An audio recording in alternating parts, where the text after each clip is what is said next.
Welcome back to Dead Serious, where we talk about all things funeral and death. So this episode, I wanted to talk about, what is a funeral director, an embalmer, or mortician. So they are all three different terms, but all three of them kind of go together. First of all, a mortician entails both the funeral director and embalmer. And so just because you're a funeral director doesn't always mean you're a mortician.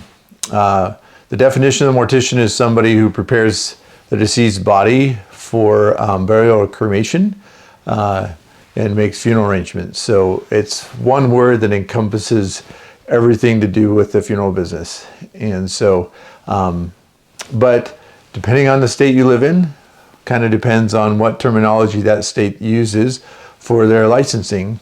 And we'll talk a little bit about that. But so as far as the terms go and the definitions, it is pretty simple. So I just want to explain to you what that is and what their roles are and why they're important. Because they do have a place and they do have a need, because every state requires some aspect of them. So first of all, let's just talk about a funeral director. And a funeral director is simply an individual who helps the family plan a funeral service, memorial service, celebration of life, and will direct a funeral, whether it be at the funeral home or whether it be at a church or another venue, and in that aspect. And we'll talk a little bit more in detail on what that encompasses. And then also it oversees the burial or placement of cremated remains at a cemetery. And so that's the funeral director's role. An embalmer is simply an individual who prepares the deceased for viewing and for the funeral. And so that preparation entails the process of embalming to preserve the remains of the individual so the funeral can take place. So basically, inhibits or slows down the decomposition process during the time between the embalming's been done and the time that the funeral takes place. And they do the cosmetics, do the hair, and dress the individual and place them in the casket for viewing for the service. So, and that's the embalmer's role. They also will go out and pick up the deceased at the place of death, whether that be a hospital, at the home, nursing home, convalescent home, whatever you terminology you use for that, or going to the coroner's office. So anything that has to do with the deceased, the human remains, the embalmer is taking care of that, especially prior to, if cremation is involved, prior to cremation. So, and then the mortician is those two things put together. So the mortician will make the funeral arrangements with the family and go through all those steps.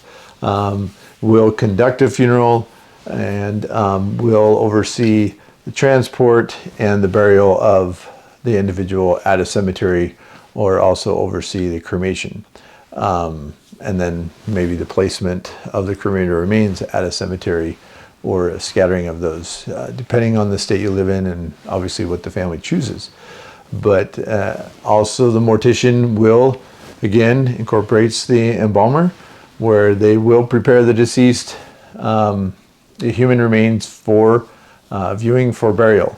So again, they'll do the embalming process, do the cosmetics, the dressing of the deceased, and the casketing of the deceased, and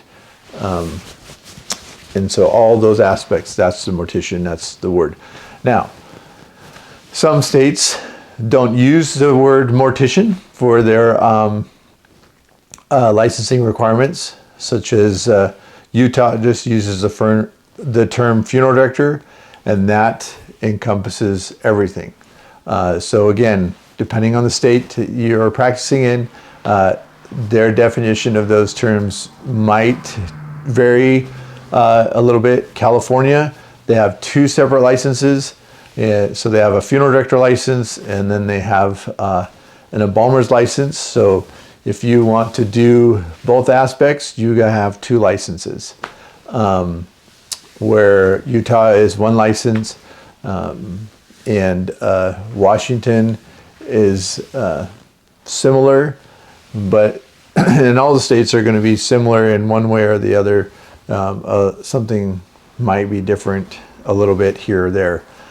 So Idaho is, they have 2 different licenses. So they have a mortician license, and then they have a funeral director license. So again, the funeral director license does not give the funeral director the ability, or they can't do the embalming process or prepare human remains. That's the mortician. So that's a little bit about that terminology. Again, you can go to any state statutes in their laws, and it will give the definition of what those terms mean specifically to that state. But in a general rule, again, that's funeral director plans the service, conducts the service, the funeral service, in regards to making sure everything runs smoothly, everything meets state requirements, follows the law, and oversees the burial. Where the mortician does everything, the body preparation, embalming, and so forth. So anyway, that's kind of a little bit on that. If you've got more questions, you certainly can just jot down a comment there and post your question, and I can answer that for you. So let's get into a little bit of why you would need a funeral director or mortician services, or a funeral home service, services. And so most states require that you involve a funeral home. There are certain things that need to be done, need to be followed. And so contracting with a funeral home allows you to make sure you're following all state laws and rules. It also alleviates you from the administration process of the funerals, of being able to make sure death certificates are complete, doctors are signing them, and they're getting registered with the state. So the funeral home will do all of that. That's part of their service. You certainly, in most states, as the family member, you certainly can do that paperwork. It's just it's not something you do every day, so it can become tedious trying to find how to do that, the forms. Now, usually on the state's website, Health and Welfare or Vital Statistics, they will have steps on how to do that. They will have the documents as well. But again, just imagine yourself like trying to find that, trying to get that done prior to when your services are scheduled or when you need to get the cremation done. Because typically a funeral is going to happen, or celebration of life is going to happen within 4 to 10 days. And so you're trying to find all that information out, plus on top of planning the funeral service. So making sure that you have somebody who's going to officiate if that's what you want to do, or somebody to facilitate the service.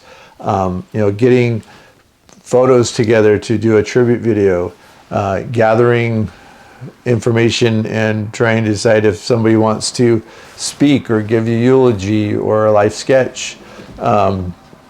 Contacting all those people, gathering Pallbearers, if you're needing pallbearers, what are you going to do for the funeral service itself? Or are you going to have a gathering, a meal, and putting all those together? And going out and choosing flowers, and so lots of different. The other thing is, are you going to publish an obituary? So now you got to write an obituary to put in the paper or put on the funeral home's website.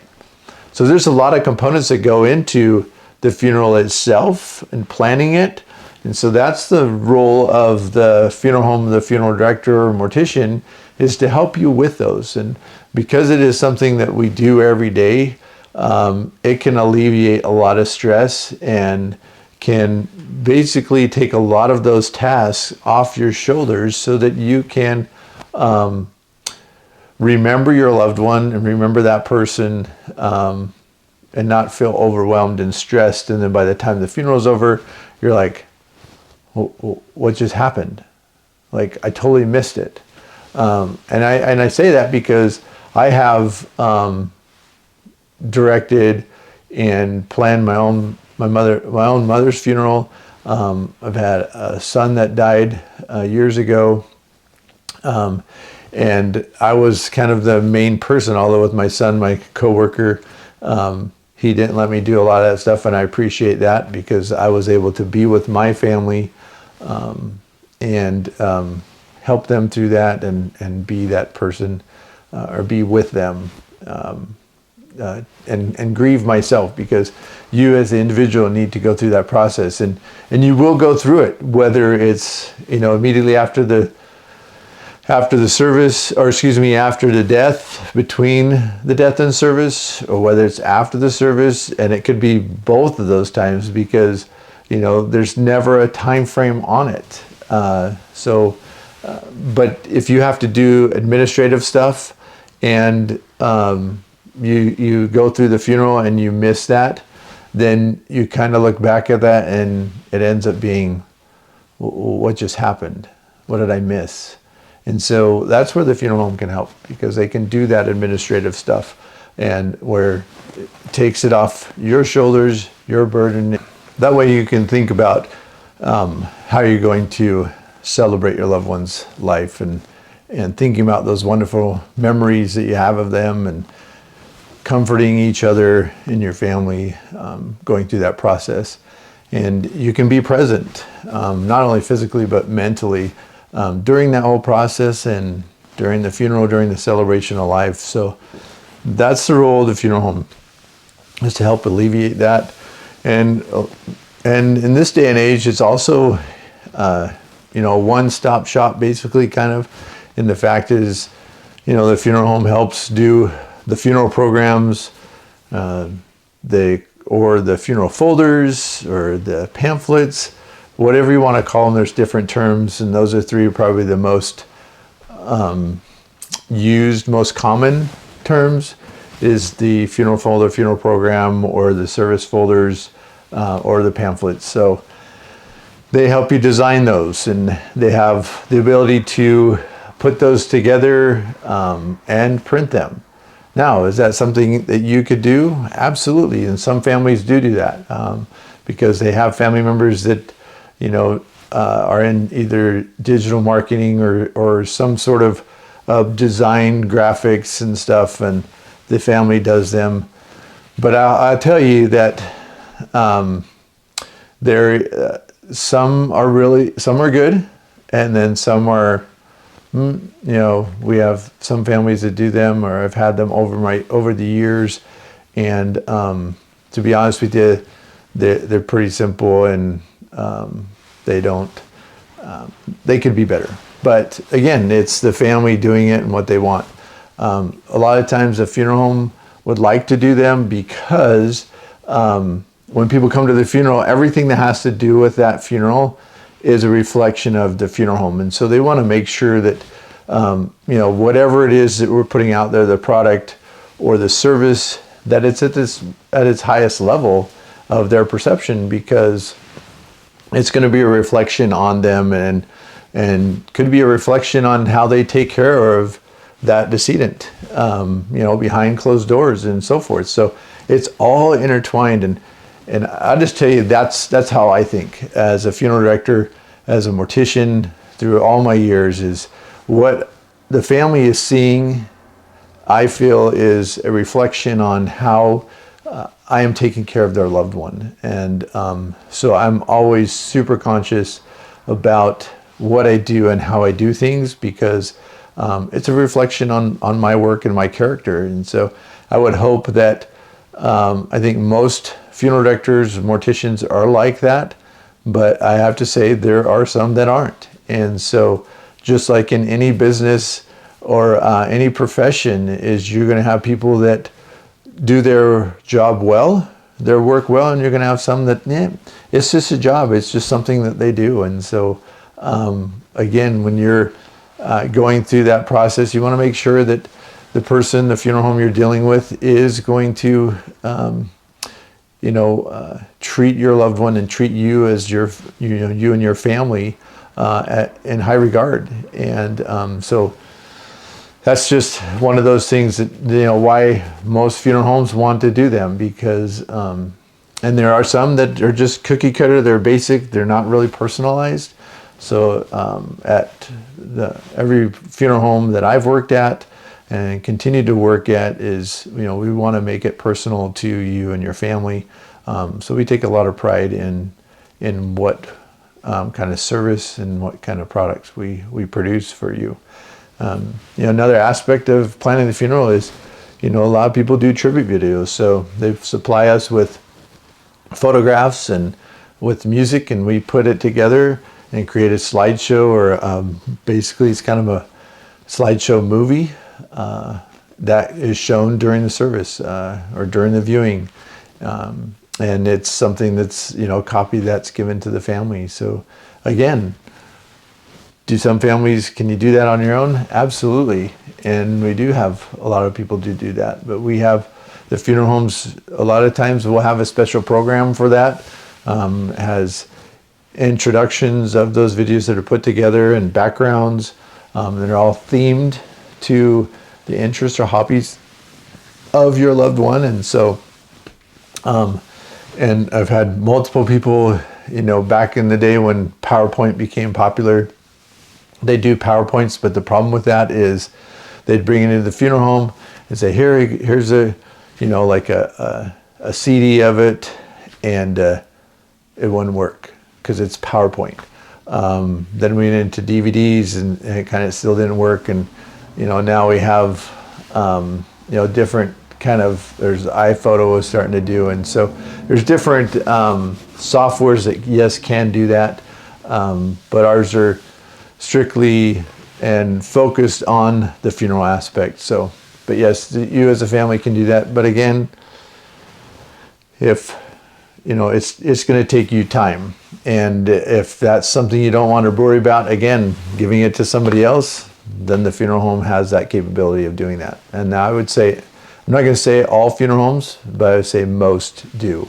In smaller rural areas, they may not take the time to do that because they're limited on staff. And so they don't, again, it takes time. And so they may not offer that. Where in a larger area, you might have a funeral home that does have more staff, and they're all specialized. That, there's a group that does the funeral videos and the printing of the stationery, and that's all they do. And there's another group that does the embalming, the preparation of. You have the embalmers and all those people that prepare the deceased, and then you have the funeral directors, and that's all they're doing is helping the families arrange the funeral and plan the funeral, and they're going out and conducting the funeral and doing gravesides and so forth. So again, in the funeral planning process, deciding on flowers. And so most funeral homes work with a local florist, and they have that florist's flower books, either one or two or a few of them, at the funeral home, so you can select the flowers right there, and don't have to take more time to go down to the florist and decide on flowers. But again, if you so choose to do that, you certainly can do that. We have always allowed families to go to the florist itself, and then usually the florist will call us with the amount, and we can put it on the funeral bill, so the family is only taking care of one bill rather than trying to pay all these different entities, and taking that time to do that. So again, it's a convenience matter with using the funeral home. Secondly, to making sure that you're following all the laws and the requirements of your state and meeting those, because the funeral homes know what those are. And and then secondly would come the convenience of planning all those things. And so again, the funeral home will also contact the cemetery if the cemetery is involved, coordinate with them on day and time, and what they need and what's going to happen when, help facilitate getting an obituary to the newspaper. Some funeral homes will help write the obituary, but some don't. The best person to write an obituary is the family member itself, because they know the individual that passed away, and we'll go into more, do an episode on obituaries and life sketches maybe, and talk specifically about those. But you're the one that's going to know your loved one the most, and what you really want to share with people in a short amount of time. And because in this day, newspapers charge for obituaries, and they are charging a lot. It's in most areas, especially in your metropolitan areas, your larger populated areas, you're paying for advertising, and the obituary department is under the advertising department. So, so you're going to pay a pretty penny. I've had, obituaries maybe a page long if you printed it off in regular page that are running, well into the $1,000. So, but again, trying to help with obituaries. So there's a lot of aspects to putting and planning a funeral together. And the next thing would be, if you're going to do a reception or kind of a meal after the funeral, if you're going to do it at the funeral home, if the funeral home has the capability of doing it there, or if they work with a certain caterer, and that caterer has a facility, they can help with that too. And so many different aspects with the funeral. And basically, if you want to look at this, so how many major events do you have as an individual in your lifetime? Well, let's look at that. So first of all, birth is a big event. You came into this world. Everybody celebrates. What do you have? You have baby showers. You have, in that aspect. So the next thing would be, like graduations, or you got weddings, right? And a lot of people will hire a wedding planner to put all those components together. And it's something, they're professionals, and they do that all the time. So they know what components to use, who to contact, what things need to be done. And so you'll have a wonderful experience at your wedding. Not everybody does that, but that's a major event in your life, is a wedding. The next, probably would be, experiencing a funeral or planning a funeral for a loved one. And again, I kind of look at it, and I say this a lot, is that a funeral is like a wedding.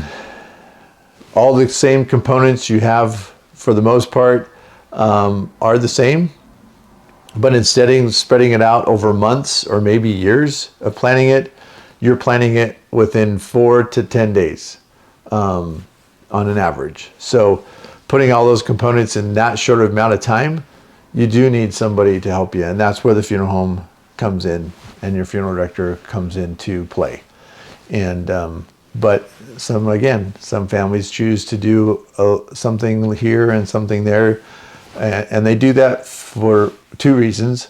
One, it might be a grandchild, or somebody feels like they want to do that for grandma or grandpa, or mom and dad. And the other is because they want to save on costs. So and that's fine.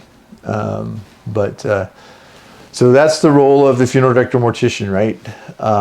The funeral home is to basically take care of all those administrative needs for you, and to reduce your stress in planning the funeral and taking that time to do that, so you can be mentally present for the day of the service, the day of the celebration. And we'll talk about a little bit the other way to alleviate some of that stress, but especially the financial stress, is pre-planning and prepaying for the funeral. And we'll talk about that in a different episode, more specifically, directly pertaining to pre-planning funerals. But again, that's the role of the funeral home and the funeral director.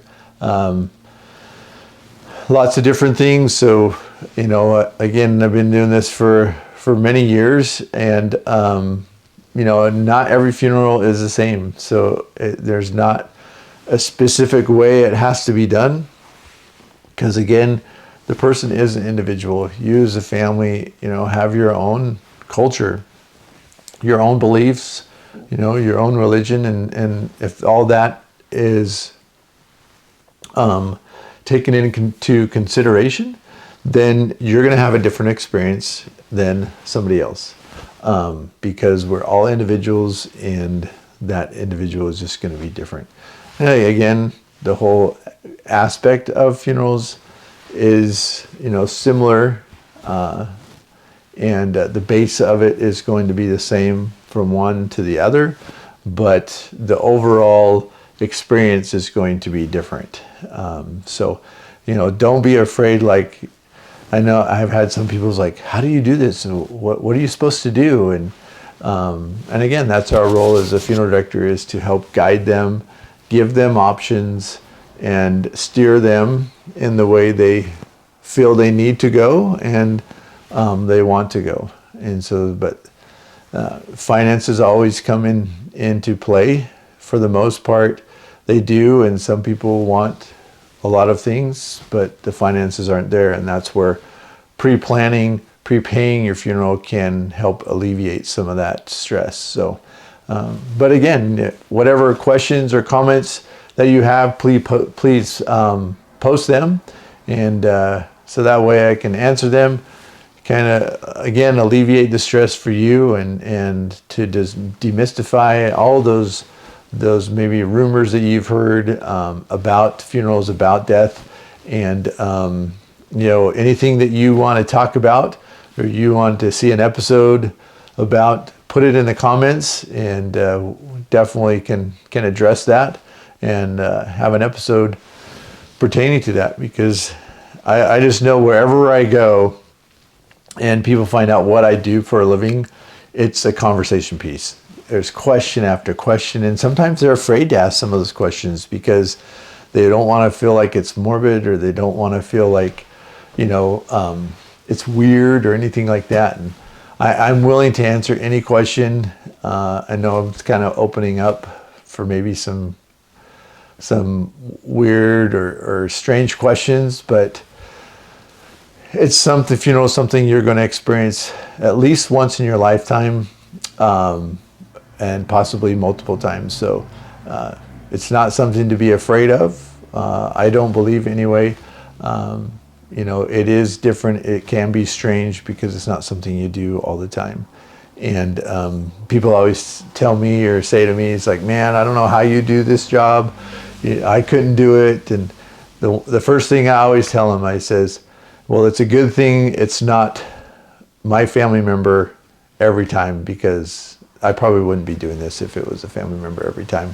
One, I'd run out of family members, and two, it is a different experience with a family member for sure. But again, here, glad you could be here with us on Dead Serious. And like I said, everything we talk about is funeral and death, and we are serious about it. I am serious about it, but serious in the fact is that it is important, and we can have fun with it too. So again, thank you for joining me, and we'll see you next time on Dead Serious.